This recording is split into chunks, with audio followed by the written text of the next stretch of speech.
시청자 여러분 안녕하십니까? 뉴스타트 1부 시작합니다. 수도권에 강한 비가 집중되면서 서울에도 올해 처음으로 호우 긴급 재난 문자가 발송됐습니다. 이 비는 점차 더 강해질 것으로 보이는데요. 오늘 오전까지 곳곳에 시간당 최대 80mm의 극한 호우가 예상되는 가운데 내일까지는 최대 300mm가 넘는 폭우가 더 쏟아질 전망입니다. 취재기자 연결해서 자세히 알아보겠습니다. 김민경 기자, 먼저 현재 비 상황부터 짚어주시죠. 네, 서울에도 올해 처음으로 호우 긴급재난 문자가 발송됐습니다. 서울 강서구 등촌동 외 10곳에 호우 긴급재난 문자가 내려진 가운데 조금 전에는 은평구에도 호우 긴급재난 문자가 발송됐습니다. 현재 수도권과 강원을 중심으로 강한 비구름대가 위치한 가운데 서울과 의정부, 김포 등 경기 북부에 보라색과 남색의 강한 비구름이 지나고 있습니다. 서울과 경기 북부, 강원 북서부에는 호우 경보가, 경기 남부와 충남, 강원 대부분 지역에는 호우주의보가 발효 중인데요. 서울 서대문과 양천, 구로, 은평구 등과 인천 부평, 경기 부천에는 시간당 50mm가 넘는 폭우가 쏟아지고 있습니다. 비는 점차 더 강해져 오늘 오전까지 중부 곳곳에서는 시간당 80mm 안팎의 극한 호우가 쏟아질 가능성이 있습니다. 일반적인 집중호우를 넘어 배수시설이 감당하기 어려울 정도의 강도로 도로가 순식간에 침수되고 하천 수위가 급격히 높아질 수 있는 매우 위험한 수준입니다. 네, 그럼 오늘 오전까지 강한 비가 내린 뒤엔 비가 좀 잦아드는 건가요? 네, 아닙니다. 이번 비는 오늘 오전으로 끝나는 게 아니라 주말 내내 지역을 바꿔가며 이어질 전망입니다.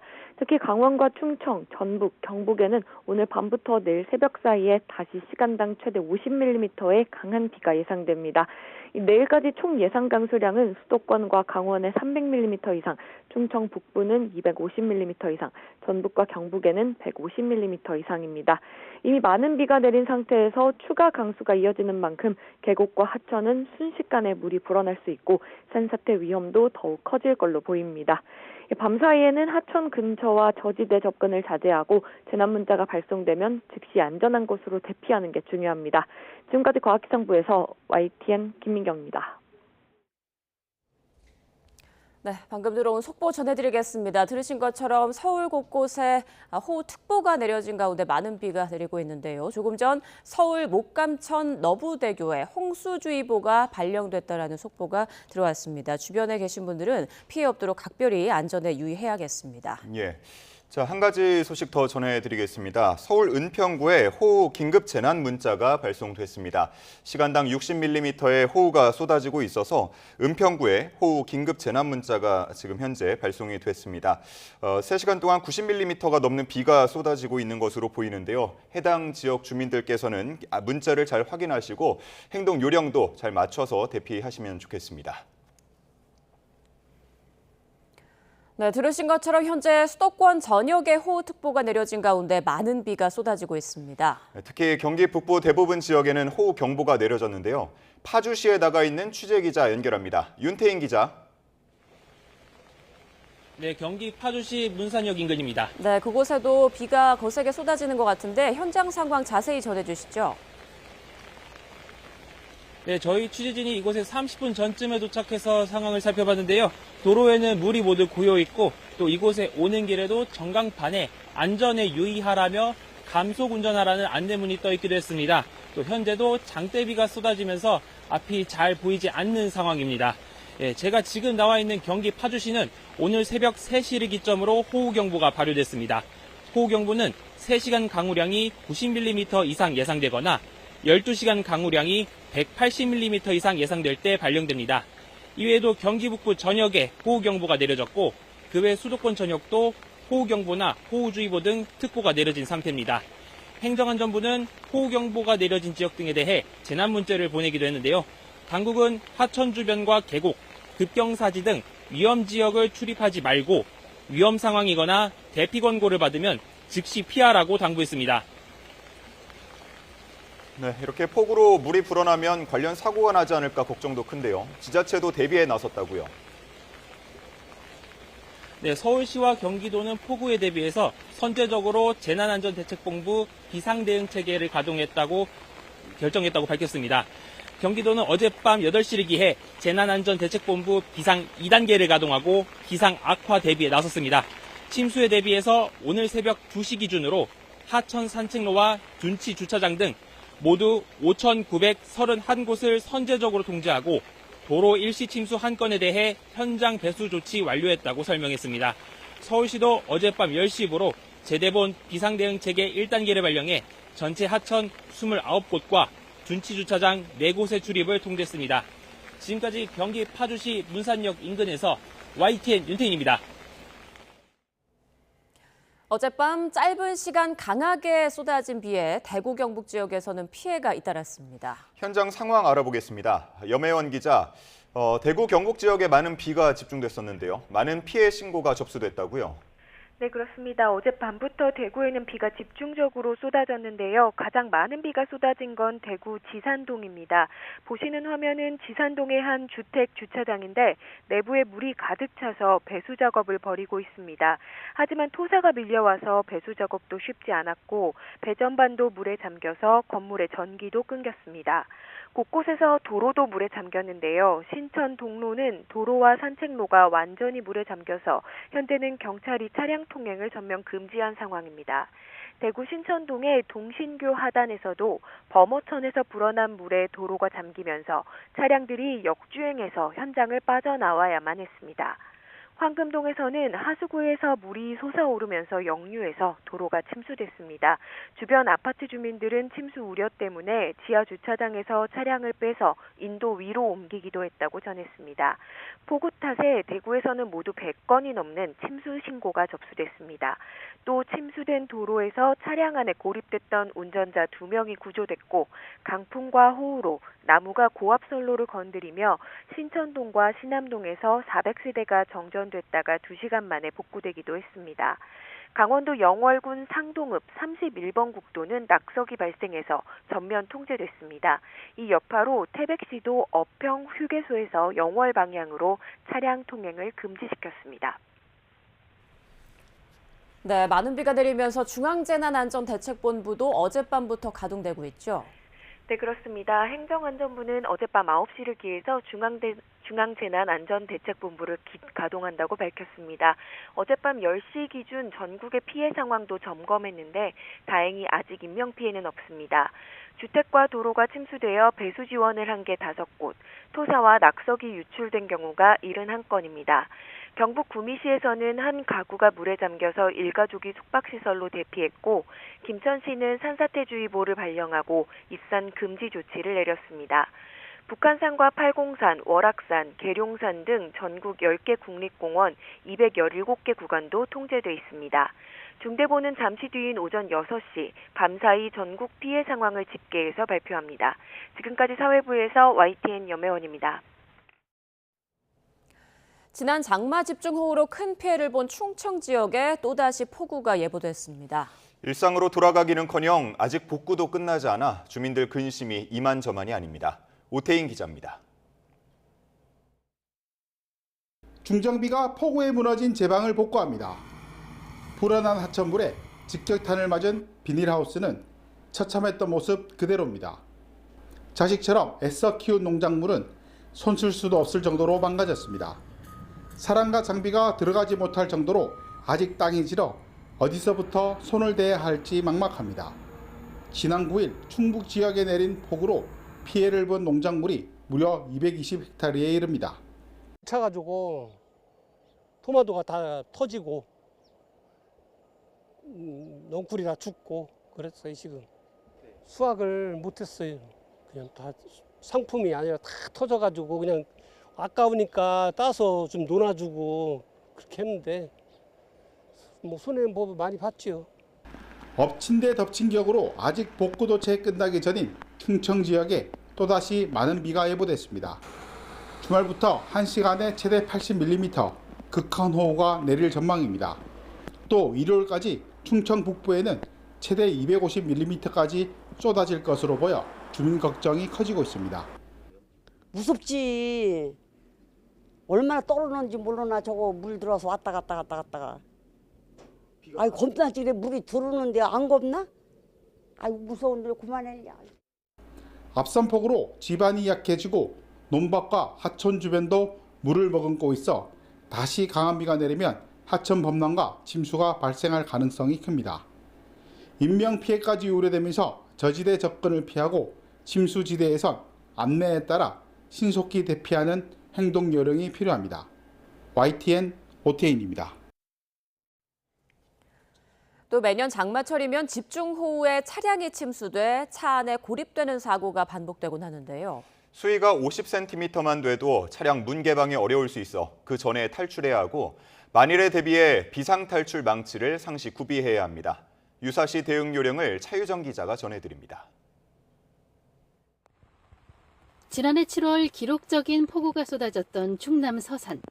60대 운전자가 침수된 차량 안에서 숨지는 사고가 발생했습니다. 최근 5년 동안의 차량 침수 사고가 3만 5천여 건인데 96%가 장마와 태풍이 몰리는 7월에서 10월에 집중됐습니다. 운전 중 차량이 침수되는 상황이 벌어질 경우 탈출은 언제 해야 할까? 소나기가 한두 시간가량 내려 타이어 기준 절반가량이 잠기면 물이 운전석 발밑까지 차오르긴 하지만 아직은 문을 열고 빠져나올 수 있습니다.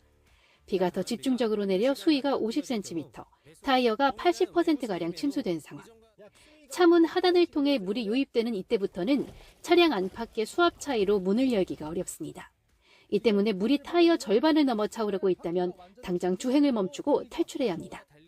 차량 타이어 절반 정도가 차게 되면 그 이상 유입되는 물로 물이 차오르기 때문에 타이어 절반 정도를 기준으로 생각하시면 좋습니다. 급작스럽게 차가 완전히 침수됐다면 어떻게 할까? 창문을 깨고 탈출해야 하는데 머리 받친 대로 창문을 가격하는 방법은 실제로는 유리 깨기가 쉽지 않았습니다. 흔히 알려진 방법들로 창문을 깨고 탈출하는 것은 저와 같은 성인 남성에게도 힘들었습니다. 비상탈출용 도구의 경우 차량용 망치가 가장 효과적이었습니다. 불가피한 상황에 침수 구간을 지날 경우엔 저속으로 주행해야 엔진 쪽에 물 유입이 덜했습니다. 집중호우가 잦아지면서 지하차도나 저지대 도로 침수 사고 위험이 커지는 가운데 빠른 상황 판단과 신속한 대피가 중요합니다. YTN 차유정입니다. 보통 고속도로에서 사고가 나면 차 상태부터 살피기 마련이지만 오늘 같은 빗길에서는 시야가 흐려 뒷차에 들이받치는 사고로 이어지기 쉽습니다. 이런 2차 사고는 일반 사고보다 치사율이 5배나 높은 만큼 각별히 주의해야 합니다. 지환 기자가 보도합니다. 형체를 찾기 힘들 정도로 구겨진 차량. 사고 이후 도로는 꽉 막혔습니다. 새벽 시간 고속도로에서 발생한 사망사고 현장입니다. 갓길에 정차한 SUV를 냉동 탑차가 먼저 들이받았고 도로에서 사고를 수습하던 운전자들을 뒤따라오던 8.5톤 화물차가 덮쳤습니다. 2명 모두 그 자리에서 숨졌습니다. 운전자들 2분이 내려 계셨던 것 같아요. 대형 차량 운전자는 그 전방의 그 사고 차량이라든가 이런 거를 제대로 보지 못하고 사고를 냈다. 유사한 사례는 너무 많습니다. 도로 공사 도중 발생한 작업 차량 추돌 사고, 터널 내 멈춘 고장 차량이나 갓길 정차 차량도 예외는 아닙니다. 빗길 사고가 많은 장마철엔 시야가 어두워 더 자주 발생합니다. 고속도로 2차 사고는 매년 증가하는 추세, 무엇보다 일반 사고와 비교해 치사율이 5배 이상 높습니다. 고속도로에서 사고가 났을 경우 차량 파손 확인보다는 대피가 최우선. 대피 시 비트박스 행동 요령을 따라야 합니다. 비상등을 켜고 트렁크 문을 열어둔 뒤 밖으로 대피하고 스마트폰으로 신고하면 됩니다. 대피할 때는 가드레일 바깥으로 나가는 게 중요하고 장마철엔 무엇보다 차량 속도를 줄여야 고속도로 2차 참변을 막을 수 있습니다. YTN 지환입니다. 집중호우가 쏟아지면 천둥 번개까지 동반하곤 하죠. 지난해 장마철엔 충남 서산에 하루 만에 무려 2년치에 달하는 벼락이 떨어지기도 했는데요. 이번 극한 호우 역시 낙뢰를 몰고 올 수 있습니다. 윤웅성 기자가 보도합니다. 지난해 7월 17일 충남 서산에 앞이 보이지 않을 정도로 쏟아진 폭우. 이와 함께 쉴 새 없이 천둥 번개가 내리쳤습니다. 하루 동안 쏟아진 낙뢰가 무려 2,570차례. 2년 동안 떨어질 벼락이 하루에 쏟아진 겁니다. 전국으로 따지면 한 해 낙뢰의 22%가 이날 하루에 집중됐습니다. 낙뢰로 추정되는 화재가 잇따랐고 기상관측 장비가 벼락을 맞아 강수량 자료 전송이 한동안 끊기기도 했습니다. 낙뢰는 대기의 상층과 하층 온도 차가 크고 대기가 불안정할 때 생깁니다. 높이가 12km에 달하는 정란운 속 입자들이 부딪히며 마찰을 일으키고 구름 아래쪽에 모인 음전하가 땅에 있는 양전하와 만나며 1억 볼트 넘는 전압이 발생하는 대지방전, 즉 낙뢰가 발생하는 겁니다. 지난해 전국의 낙뢰 횟수는 10만 6,750차례로 최근 10년 평균과 크게 다르지 않습니다. 문제는 낙뢰가 특정 지역과 시기에 집중된다는 겁니다. 충남 전북 서해안 지역의 단위 면적당 낙뢰 횟수는 평균의 5배를 웃돌았습니다. 북태평양 고기압이 예년보다 일찍 발달한 데다 서해를 중심으로 따뜻한 대기가 유입되면서 대기 불안정이 커졌기 때문입니다. 여름철 집중호우가 내리거나 태풍이 올 때 대부분 동반됩니다. 서해 바깥쪽에서부터 들어오는 동아시아 몬순 기류들이 들어오면서 굉장히 높은 구름들을 많이 발생시키면서 낙뢰가 많이 친다라고, 굉장히 짧은 시간에 급격하게 많은 그런 강수를 유발하는 극한 강수, 그런 것과도 일맥상통하다고 보실 수 있어요. 폭염이나 폭우와 달리 낙뢰에는 기상특보가 따로 없습니다. 따라서 번개를 보고 30초 이내에 천둥 소리가 들린다면 즉시 건물이나 자동차로 대피해야 합니다. 특히 여름철에는 등산, 골프, 낚시 등을 계획하기 전에 미리 예보를 확인하고 폭우가 예상된다면 야외 활동은 하지 않는 것이 좋습니다. YTN 윤홍성입니다. 네, 조금 전 들어온 속보입니다. 동두천시 신천 송천교 지점에 홍수주의보가 발령됐다라는 소식이 조금 전 들어왔습니다. 앞서 목감천에도 홍수주의보가 발령됐다는 소식 전해드렸는데요. 지금 수도권 곳곳에 폭우가 쏟아지면서 이렇게 곳곳에 하천이 범람하고 홍수주의보가 잇따라 발령되고 있는 상황입니다. 또 서울 강서구에는 호우 긴급 재난 문자가 발송되기도 했는데 오늘 오전까지는 이렇게 강한 비가 계속 이어질 것으로 보여서 계속 좀 주의를 해주셔야겠습니다. 예, 이와 관련해서 서울 동부 간선도로에 성동에서 월계 1교 방향이 통제되고 있다는 소식 들어와 있습니다. 이곳을 지나는 분들께서는 각별히 주의해 주시기 바라고요. 꼭 도로 위가 아니더라도 인근 주민들께서도 소식에 계속 귀 기울이면서 안전에 유의해 주시기 바랍니다. 추가로 들어오는 소식은 저희가 정리해서 또 전해드리겠습니다. 세계 곳곳에도 기록적인 폭우가 내리면서 인명피해가 발생했습니다. 미국 텍사스에선 폭우로 급류에 휩쓸려 2명이 숨졌고 칠레에서는 강한 바람을 동반한 폭우에 3명이 목숨을 잃었습니다. 김잔디 기자의 보도입니다. 짧은 시간에 쏟아진 엄청난 양의 폭우로 하천이 불어나 흙탕물이 빠른 속도로 흘러갑니다. 물이 차올라 자동차들이 떠다니고 도로 곳곳이 침수돼 나무가 쓰러지며 다리가 끊겼습니다. 미국 텍사스주에 기록적인 폭우가 내리면서 59개 카운티에 홍수주의보가 발령됐습니다. I've been here since 2000, 25 years, and never seen anything like this. I've seen it before elsewhere, but not here. AP통신은 지난 사흘간 우발데 카운티에 28인치, 약 711mm에 달하는 비가 쏟아졌다고 보도했습니다. 텍사스 다른 지역에도 300mm의 비가 내렸고 일부 지역은 18일까지 더 많은 비가 예보됐습니다. 불어난 물에 휩쓸려 2명이 숨지고 230여 명이 구조됐습니다. We're facing record-shattering rainfall that leads to very dangerous flooding. No one can be complacent when rain falls and waters rise. 수도 산티아고를 포함해 칠레 중남부 지역도 강한 비바람에 비상사태가 선포됐습니다. 16일과 17일 이틀간 쏟아진 폭우로 3명이 숨지고 5명이 다쳤으며 주택 200여 채가 부서지고 65만 가구의 정전이 발생했습니다. cerco se voló entero, yo dije ya el cerco, pero de repente veo que la casa de mi vecina cae y quedamos todos en shock. 중국 충칭시 펑수이현에서도 집중호우로 산사태가 발생해 민가 여러 채가 무너진 가운데 지금까지 매몰됐던 주민 10여 명이 구조됐습니다.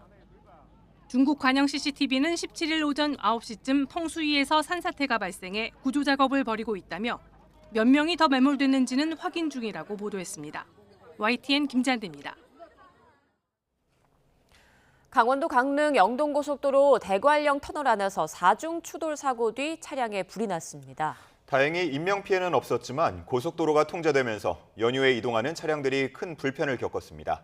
송세혁 기자입니다. 터널 밖으로 시커먼 연기가 뿜어져 나오고 입구 근처에는 차량 100여 대가 줄지어 섰습니다. 터널 안에선 소방대원들이 불길에 휩싸인 차량에 쉴 새 없이 물을 뿌립니다. 정오쯤 강원 강릉시 영동고속도로 대관령 4터널에서 차량 넉 대가 잇따라 부딪혔습니다. 추돌 직후 시작된 불은 차량 넉 대를 모두 태웠습니다. 탑승자 16명은 모두 대피해 다행히 인명피해는 없었습니다. 차량이 많은 상태에서 앞차가 쓰니까 속도를 줄이면서 쓰니까 뒤에 가서 추돌이 된 것 같아요. 소방당국은 한때 대응 2단계를 발령하고 인력 130여 명을 투입했습니다. 하지만 길이 668m인 터널 안에는 짙은 연기가 가득 차 불을 끄는데 애를 먹었습니다. 이 사고로 대관령 나들목과 대관령 4터널 사이 10km 구간의 양방향 통행이 1시간 넘게 차단됐습니다. 불은 1시간 30여 분 만에 꺼졌지만 강릉 방향은 사고 발생 3시간이 넘도록 통제되고 있습니다. 늦어도 여기서 3시에 출발해야지 지금 하차구까지 가는데 그럼 가기가 좀 힘들 것 같네요, 아마. 경찰과 소방당국은 정확한 추돌 경위와 화재 원인을 조사하고 있습니다. YTN 송세혁입니다. 네, 폭우 관련해서 조금 전 속보가 또 들어왔습니다. 서울 동부간선도로 수락 지하차도에서 성수 분기점 양방향으로 통제가 이루어지고 있다는 소식이 들어왔습니다. 앞서 서울 동부간선도로 성동에서 월계 1교 방향으로 통제가 되고 있다라는 속보 전해드렸었는데요. 추가로 수락 지하차도에서 성수 분기점 구간 양방향으로 차량이 전면 통제되고 있습니다. 지금 서울 주요 간선도로 곳곳에 수위가 상승하면서 이로 인한 보행자뿐만 아니라 차량 통제도 이루어지고 있는 상황입니다. 운전자분들의 각별한 주의가 필요합니다. 조금 더 자세한 내용은 또 들어오는 대로 전해드리겠습니다. 네, 제헌절 연휴 첫날인 어제 경기 의정부시 아파트에서 일가족 4명이 숨진 채 발견돼 경찰이 수사에 착수했습니다. 부부가 추락해 숨졌고 집에서는 미성년자 자녀 2명이 사망한 상태로 발견됐습니다. 이현정 기자가 보도합니다. 아파트 내부에 경찰 통제선이 쳐졌고 과학수사대가 분주히 움직입니다. 제헌절 당일 낮 12시 55분쯤 의정부시에 있는 한 아파트에서 40대 부부가 추락했다는 신고가 접수됐습니다. 8대 정도 왔고 소방팀들도 구조대랑 이렇게 한 2-3대 정도 왔던 것 같고 전차적으로 더 오더니 과학수사팀들이랑 두 사람은 곧바로 인근 병원으로 이송됐지만 결국 사망 판정을 받았습니다. 이후 경찰과 소방은 신원 확인과 추가 피해 여부를 확인하기 위해 부부가 살던 집 내부를 수색했습니다. 이 과정에서 12세와 8세 자녀 2명이 숨진 채 발견됐습니다. 경찰은 현장에서 유서를 확보하고 극단적 선택의 배경이나 구체적인 사망 경위를 추정할 수 있는 단서를 파악하고 있습니다. 또 주변인 진술과 현장 감식 결과 등을 바탕으로 자세한 사건 경위를 규명할 방침입니다. YTN 이현정입니다. 의정부에서 일가족 4명이 숨진 사건과 관련해 사건 당일 경찰이 비명이 들린다는 신고를 받고 해당 가정에 출동했었던 것으로 파악됐습니다. 경기 의정부경찰서는 어제 아침 7시 39분 자다가 깰 정도의 비명이 들렸다는 등의 내용의 112 신고를 접수했습니다. 경찰은 신고 내용을 토대로 비명이 난 장소를 찾기 위해 아파트를 탐문했고 사건이 발생한 가정도 방문했다고 설명했습니다.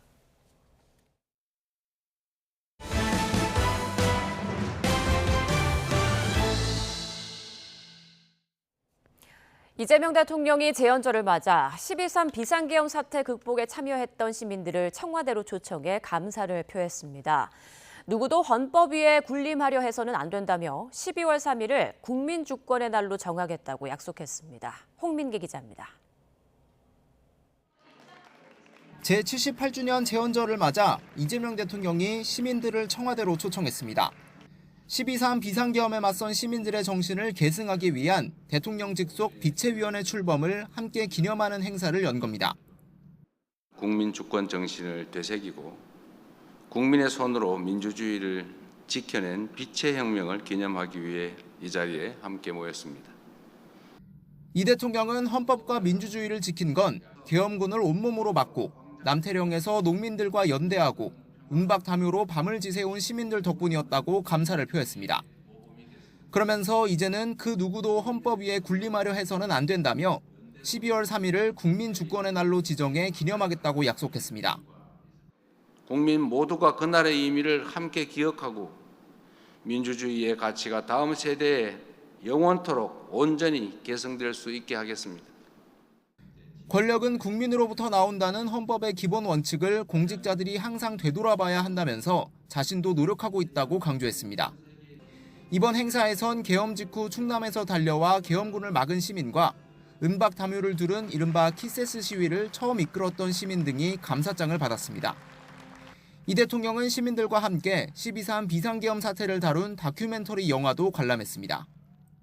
빛의 혁명에 참여하신 시민들과 함께 그것도 12.3 내란에 항거한 빛의 혁명을 기념 계승하는 뜻깊은 자리에서 영화를 소개할 수 있어 너무 기쁘고 청와대는 이번 행사를 계기로 지난 13일 출범한 빛의위원회가 비상계엄 사태를 기록하고 계승하는 등 본격적인 활동에 나서주길 기대한다고 밝혔습니다. YTN 홍민기입니다. 조정식 국회의장이 재연절을 맞아 22대 국회에서 10차 개헌을 매듭 짓자고 제안했습니다. 국민의힘은 정략적 개헌 카드라고 반발한 가운데 재연절 행사에 불참한 장동혁 대표는 올림픽공원 집회 현장으로 향했습니다. 박희재 기자입니다. 사부 요인과 각계 인사 수백 명이 자리한 가운데 헌법 탄생을 기념하는 제78주년 재연절 경축식이 국회에서 열렸습니다. 여야 원내정당도 참석해 헌법 전문을 낭독하고 재헌헌법에 도장을 찍는 퍼포먼스를 진행했습니다. 하나, 둘, 셋. 족자의 날을 부탁드리겠습니다. 큰 박수. 조정식 국회의장은 40년 가까이 된 87년 체제를 넘어서자며 내년에 국민주권 개헌안을 마련하고 22대 국회에서 10차 개헌을 매듭 짓자고 제안했습니다.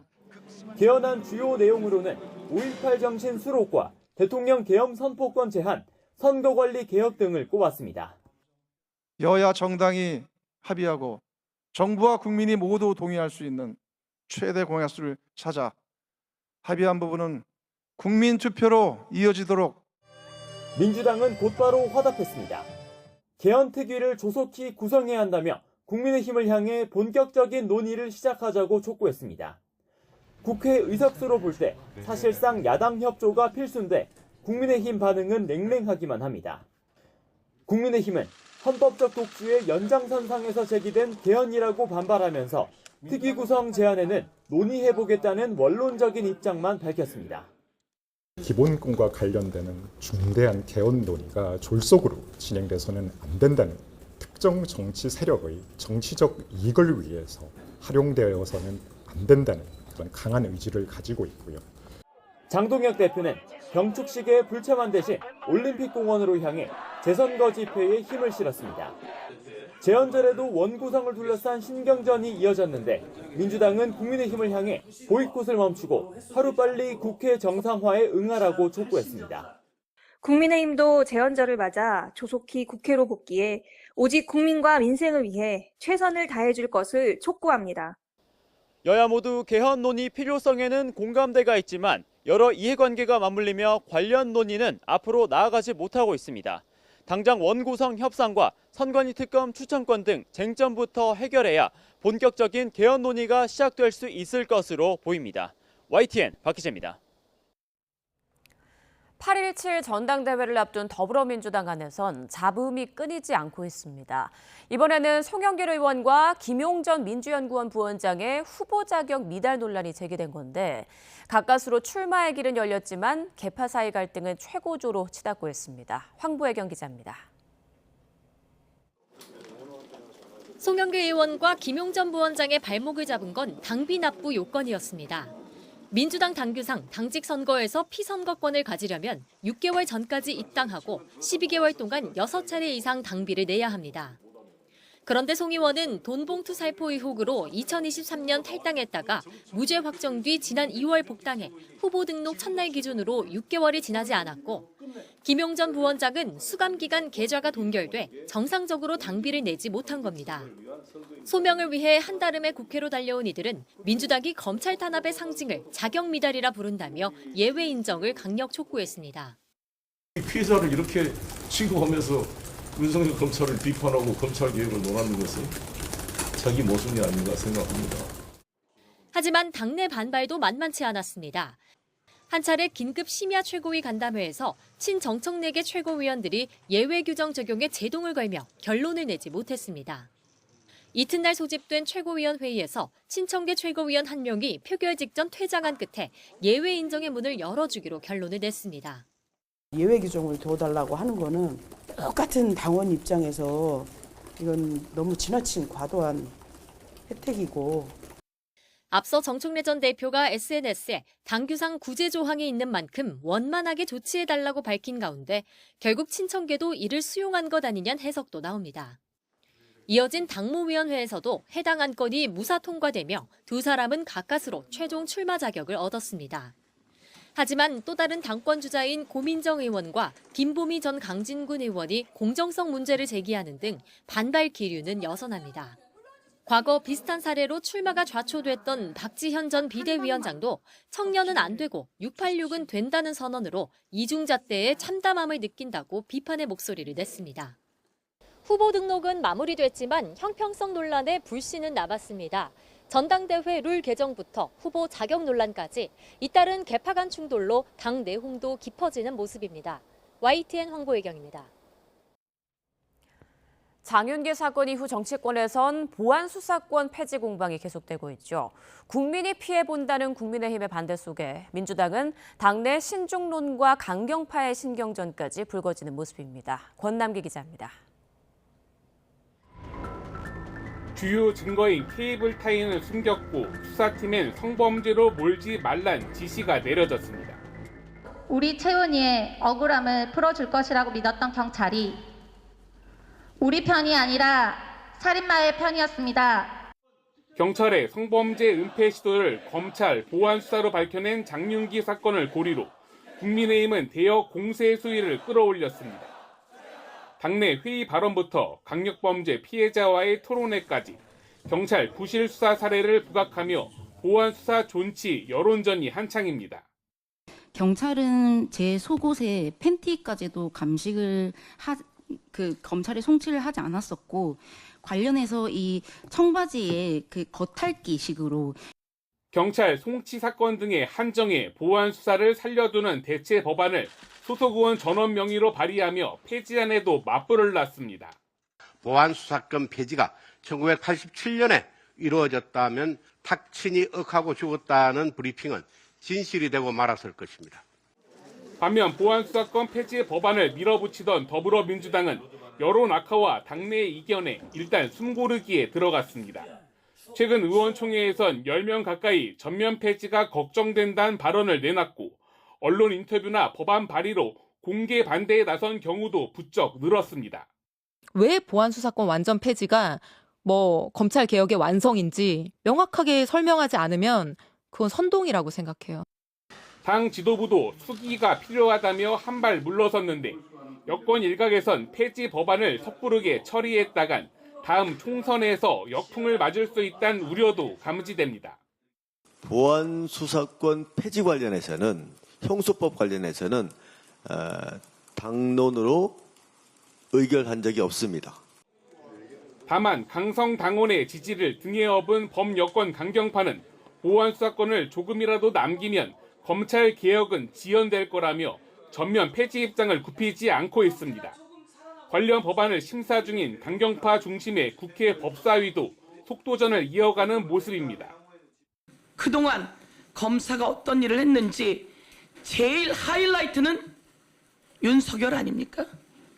다 잊으셨습니까? 전당대회를 앞둔 민주당에선 주요 당권 주자부터 장외 스피커까지 보안 수사권 폐지 논란에 합세하며 당내 갈등 양상으로 번지는 분위기입니다. 야당의 반발과 당내 신중론이 최종 법안 내용에 영향을 줄지 관심이 쏠립니다. YTN 권남기입니다. 길 가던 여고생을 무참히 살해한 장윤기 사건 봐주기 수사에 영향력을 미친 혐의를 받는 광주 광산경찰서 형사과장도 구속 갈림길에 섭니다. 광주지방법원은 다음 주 화요일인 21일 오전 11시 광주 광산경찰서 형사과장 박모 경정에 대한 구속 전 피의자 신문을 진행할 예정입니다. 박 경정은 장윤기에게 성폭행 살인 혐의 대신 일반 살인 혐의를 적용하는 과정 전반에 영향력을 미친 혐의를 받습니다.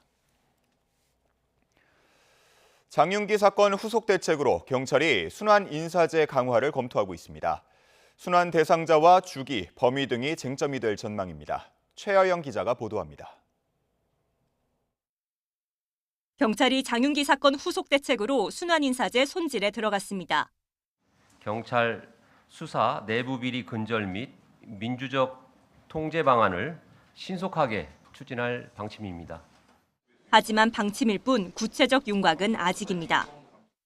현행 인사규칙상 총경은 같은 지역에서 연속 3년 이상 근무할 수 없습니다. 하지만 실제 수사 실무를 맡는 경정, 경감, 경위는 의무순환 대상에서 빠져 있습니다. 실제 최근 10년 동안 인사 현황을 봐도 시 도를 넘는 전보는 많지 않았는데 경정은 12.1%, 경감은 6.5%, 경위는 3.2%에 그쳤습니다. 반면 검찰의 경우 같은 기간 평검사 10명 가운데 9명이 다른 지방검찰청 관할로 이동한 것으로 나타났습니다.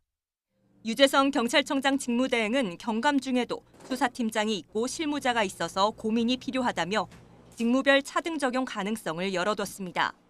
결국 구체적인 순환근무 대상자나 주기, 이동 범위는 출범을 앞둔 수사쇄신 TF의 몫이 됐습니다. 검찰 수준으로 순환 대상을 넓힐지, 직무와 계급별로 차등 적용할지가 핵심 과제로 떠오른 가운데 순환 주기와 이동 지역 범위 또한 경찰 조직 내에서 쟁점이 될 것으로 보입니다. YTN 최하영입니다. 최근 성남에서 60대 여성이 전 연인에게 살해당한 사건으로 스토킹 범죄 대응 체계의 한계가 다시 한번 드러났다는 지적이 나오고 있습니다. 전문가들은 가해자를 통제하는 데 초점을 맞춰야 한다고 입을 모읍니다. 이수빈 기자가 보도합니다.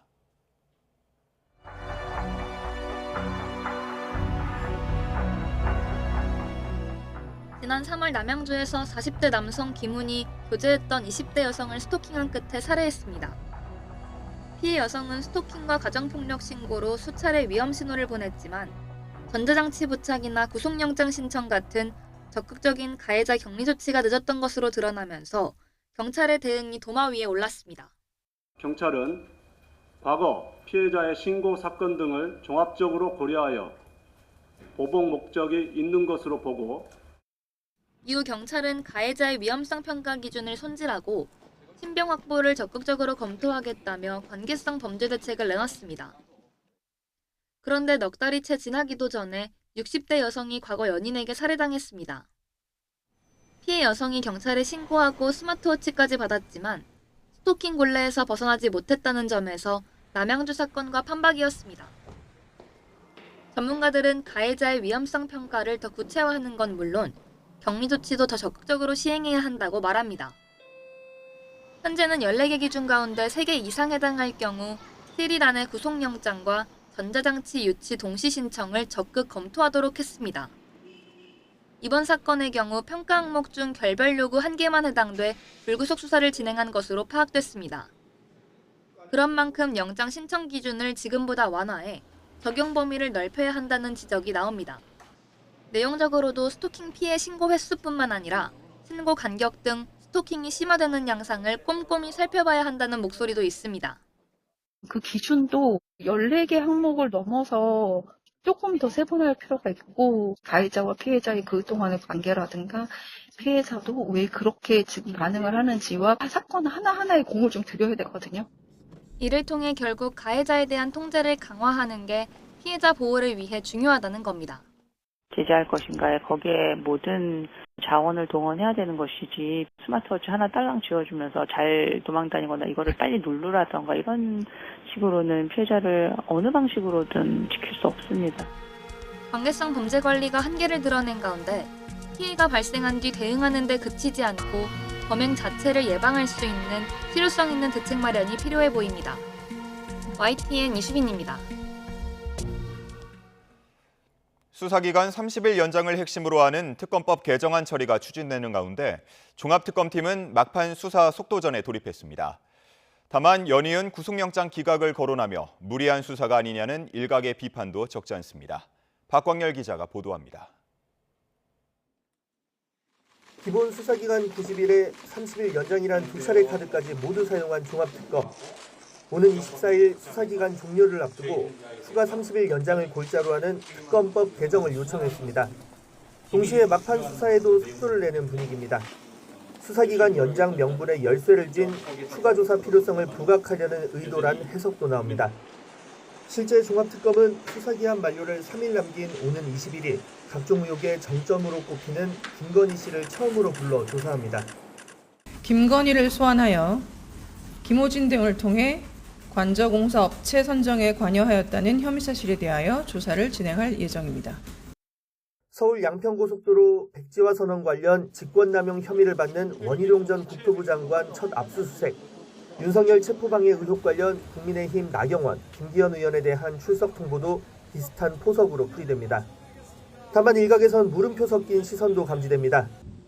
계엄에 반대하며 전역 의사까지 밝혔던 강호필 전 지상작전사령관에 대한 구속영장 기각이 대표적입니다. 앞서 내란 특검은 오랜 수사 끝에 강 전 사령관이 내란에 가담했다 보기 어렵다고 결론 내렸는데 이번 종합특검의 신병 확보 시도에 법원은 혐의 다툼을 이유로 제동을 걸었습니다. 계엄 당시 정치인 체포 지시 의혹을 폭로한 홍장원 전 국가정보원 1차장.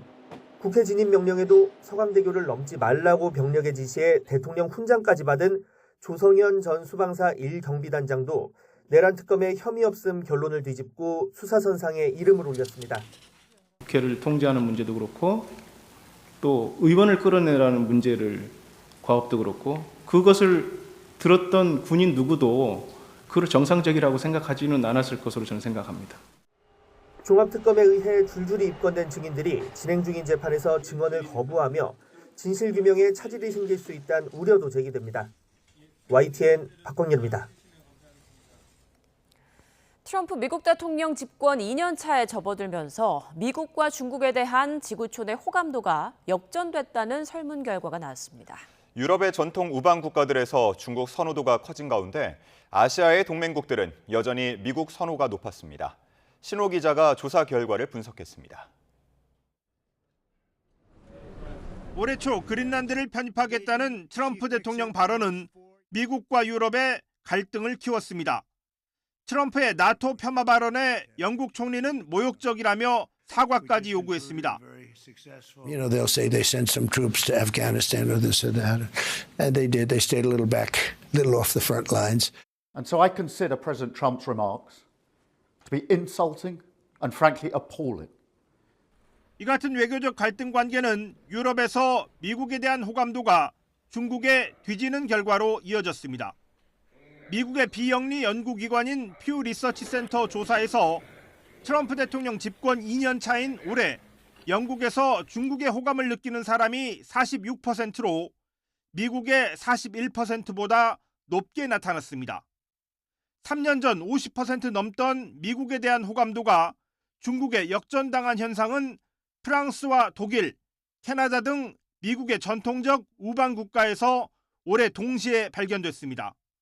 주요 36개국에서 두 나라의 호감도를 조사한 결과도 중국에 대한 호감도 중간값이 46%로 미국의 중간값 36%를 이례적으로 크게 앞질렀습니다.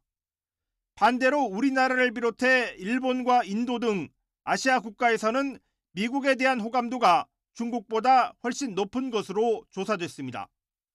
전 세계에서 미국에 대한 선호도가 가장 높은 국가는 81%의 이스라엘이었고 중국에 대한 선호도는 90%로 파키스탄이 최고였습니다. 퓨 리서치 센터는 글로벌 정치가 전개되는 방식을 보면 미중 양국에 대한 인식 변화를 알 수 있다고 진단했습니다. 트럼프 취임 직후 전 세계를 상대로 한 관세 전쟁과 올해 5달 가까이 이어지고 있는 이란 전쟁 등이 영향을 미친 것으로 보입니다. 미국 외교협회의 플란치크 연구원은 지난 2년은 미국에 대한 신뢰가 무너진 시기였고 중국이 그 틈을 공격적으로 파고들었다고 평가했습니다. YTN 신호입니다. 미국과 이란의 무력 충돌이 일주일째 이어지면서 걸프국들의 민간 인프라까지 불똥이 튀었습니다. 미군의 철도 다리 공습에 맞서 이란은 쿠웨이트의 발전소와 해수 담수화 시설을 타격하고 앞으로 공격을 계속하겠다는 뜻을 분명히 했습니다. 런던에서 조수현 특파원입니다. 폭격을 맞은 이란 남부 반다르 카미르의 다리 일부가 내려앉았습니다. 미군이 철도와 다리 등 민간 시설로 공습 범위를 확대하면서 7명이 사망하는 등 피해가 속출했습니다. 이란 당국은 남부 지역의 전력 시설도 공격을 받았다고 언급했습니다. وزارت نیرو از هموطنان خواست با مدیریت مصرف در پایداری شبکه برق سهیم باشند. 이란군은 쿠웨이트에 있는 미군 지원 시설을 향해 드론을 발사하며 보복에 나섰습니다. 또 걸프국들의 민간 기반 시설까지 공격하기 시작했습니다. 쿠웨이트는 이란이 자국의 발전소와 해수 담수화 시설을 공격해 불이 나고 설비와 발전 장비가 손상됐다고 밝혔습니다. 쿠웨이트는 극악무도한 침략 행위라고 비난하면서 자국민에게 전기를 절약해달라고 당부했습니다. 쿠웨이트 식수의 약 90%가 담수화 설비를 통해 공급돼 이 과정에 차질이 빚어지면 심각한 문제가 될 수 있다는 우려가 나옵니다. 이런 가운데 이란 혁명수비대는 남부 해안선과 호르무즈 해협의 평화가 올 때까지 적을 향한 공격을 계속하겠다고 밝혔습니다. 또 테헤란과 남부는 갈라놓을 수 없는 하나의 이란이라면서 호르무즈 해협 부근의 군사시설을 노리는 미군을 향한 보복 의지를 다졌습니다. 미국의 공습 수위에 따라 걸프국 인프라를 겨냥한 이란의 공격 강도가 높아질 수 있어 걸프 국가들이 긴장하고 있습니다. 런던에서 YTN 조수연입니다. 이스라엘군이 현재 시간 17일 가자 지구의 뉴세이라트 난민촌을 공습해 팔레스타인 주민 8명이 숨지고 20명이 다쳤다고 와파 통신 등이 보도했습니다. 현지 알-아우다 병원 측은 이번 공습이 장례식 행렬에 참여한 이들을 노린 것이라고 언급했다고 AP통신은 전했습니다.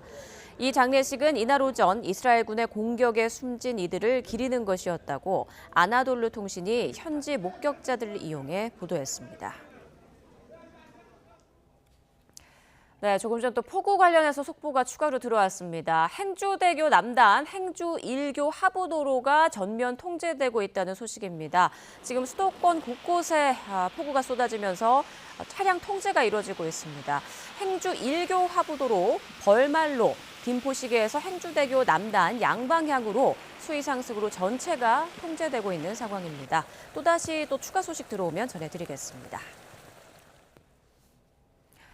현지 시간 일요일 2016 피파 월드컵 결승전이 미국 뉴저지에서 열립니다. 최근 미국 북동부 지역을 뒤덮은 캐나다발 산불 연기 때문에 대기질에 비상이 걸리면서 경기 진행에 대한 우려가 커졌었는데요. 결승전을 앞둔 현지 분위기는 다행히 호전되고 있습니다. 한상옥 기자입니다. 스페인과 아르헨티나의 마지막 단판 승부가 펼쳐질 미국 뉴저지 매트라이프 스타디움입니다. 불과 하루 전만 해도 캐나다에서 밀려 내려온 짙은 산불 연기로 대기질 경보가 발령됐지만 결승전을 앞두고 다행히 푸른 하늘을 되찾았습니다. 지붕이 없는 개방형 경기장에서 경기를 치러야 하는 만큼 선수들의 건강에 대한 우려가 쏟아졌지만 축구계 전설들은 날씨가 변명이 될 수 없다며 입을 모았습니다. No, it was strange, but today is much better. Much better. It's clear. Yeah, no worries. No, it's not an excuse, the weather. 마지막 대결을 앞둔 선수들 역시 외부 환경에 흔들리지 않고 오직 경기에만 집중하겠다는 각오입니다. Y sabemos que todo lo que no dependa de nosotros va a estar perfectamente atado, así que intentamos concentrarnos solamente en lo que es el juego y en lo que tenemos por delante. 이와 관련해 백악관 월드컵 태스크포스와 조직위원회는 피파 본부의 기상청 관계자를 상주시키며 상황을 자세히 살펴보고 있다고 밝혔습니다. 기상당국은 결승전 전날인 토요일에 한 차례 비가 예보돼 있어 남아있는 연기를 씻어내는 데 도움이 될 것으로 내다봤습니다. YTN 한상욱입니다. 현재 수도권과 강원도를 중심으로 강한 비가 이어지고 있습니다. 서울도 올해 처음으로 호우 긴급 재난 문자가 발송된 가운데 현재 서울에는 시간당 50mm 안팎의 폭우가 쏟아지고 있는데요. 서울과 경기 북부, 강원 북서부에는 호우 경보가, 경기 남부와 충남, 강원 대부분 지역에는 호우주의보가 발효 중입니다. 이번 비의 고비는 중부지방입니다. 오전까지 중부를 중심으로 시간당 최대 80mm의 극한 호우 가능성이 있습니다. 저지대 침수 등 피해 없도록 주의가 필요합니다. 내일까지 수도권의 많은 곳은 200mm 이상, 강원도에 250mm 이상, 충청과 경북 북부에도 150mm 이상의 큰 비가 예상됩니다. 이미 많은 비가 내려 산사태 위험도 높습니다. 대부분 지역에 산사태 위기경보 주의 단계가 발령 중입니다. 이 비는 오늘이 끝이 아닙니다. 오늘 밤사이 또다시 야행성 폭우가 찾아오겠고 비는 다음 주까지 길게 이어질 전망입니다. 날씨였습니다. 네, 조금 전에 들어온 소식 한 가지 더 전해드리겠습니다. 서울 은평구에 산사태주의보가 발령됐다는 소식입니다. 앞서 저희가 뉴스 초반부에 은평구에 호우 긴급재난 문자가 발송됐다는 소식도 전해드렸었는데 시간당 60mm 이상의 비가 내리고 있는 서울 은평구입니다. 산사태주의보가 발령이 됐고 이는 서울의 첫 산사태 예보가 되겠습니다. 지금 도로 그리고 하천 인근 산 주변 할 것 없이 굉장히 상황이 심각합니다. 그래서 인근에 있는 분들께서는 뉴스, 라디오에 귀 기울이시면서 행동 요령 잘 지켜주시기를 바랍니다. 서울 은평구에 산사태주의보가 발령됐다는 소식 전해드렸습니다. 네, 뉴스타트 1부 마칩니다. 잠시 후 2부가 이어집니다.